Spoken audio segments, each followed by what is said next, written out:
For thousands of years, humanity has asked a haunting question. What happens after we die? Long before modern religions took root, the ancient Egyptians crafted one of the most profound spiritual guides in human history. A sacred map for the soul's journey beyond the grave, the Book of the Dead. Yet despite its name, this was never a book about death. It was a manual for life, transformation, and cosmic rebirth. And its wisdom is as alive today as it was 4,000 years ago. In the golden lands of Egypt, where the Nile kissed the sands and pharaohs ruled as gods, death was not an end, it was a beginning. The earliest version of the Book of the Dead began with the pyramid texts, inscribed inside the tombs of kings. These sacred writings were spells, prayers, and maps for the soul to navigate the dangerous afterlife and ascend among the stars.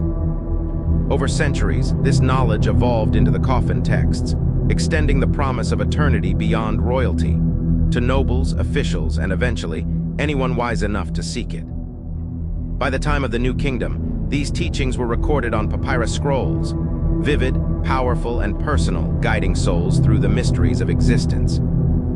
Each scroll was unique, a handmade passport to eternity. At the heart of this journey lies a powerful and chilling scene, the weighing of the heart. In the Hall of Judgment, the soul stood before Osiris and 42 divine judges. On one side of the cosmic scale, the heart, seat of all memories and deeds.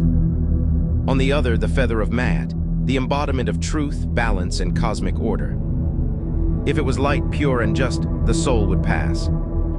If heavy, burdened by cruelty, lies, or betrayal, it would be devoured by Ammit, the fearsome beast of oblivion.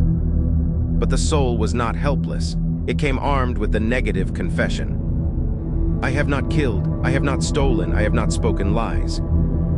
Not just a defense, but a mirror. Who have you become? Beyond judgment lay the Duat, the mystical Egyptian underworld, a realm of monsters, trials, gods, and illusions. The soul journeyed through 12 gates, mirroring the sun god Ra's nightly battle against chaos. Each gate guarded by beings who demanded the soul's secret knowledge, riddles, passwords, true names, to pass unharmed. The Duat was not mere mythology.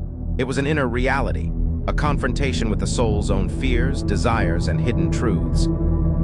At the deepest edge of the Duat lurked Apophis, the great serpent of chaos. Every soul, like Ra himself, would battle Apophis, a cosmic struggle against fear, doubt, and oblivion. Through sacred spells and fierce inner strength, the soul could overcome not only to survive, but to be transformed. If the soul succeeded, it did not simply rest, it became divine. The soul was reborn as an Osiris, not a metaphor, but a literal spiritual ascension into godhood. I am Osiris, the scrolls proclaim. I shine among the stars, I sail with Ra, I am eternal. The soul could journey freely between realms, shine among constellations, and live in a paradise known as the Field of Reeds. But this paradise was earned through moral integrity, inner mastery, and the unshakable memory of one's true name. The Book of the Dead was never only about the afterlife. Its deeper message was for the living. It asked, have you lived in truth? Have you honored balance, justice, and compassion? It teaches that the real battles are fought not against outer monsters, but against greed, ignorance, pride, and fear within ourselves. In a world drowning in distraction and materialism, the ancient Egyptians offer us a timeless truth.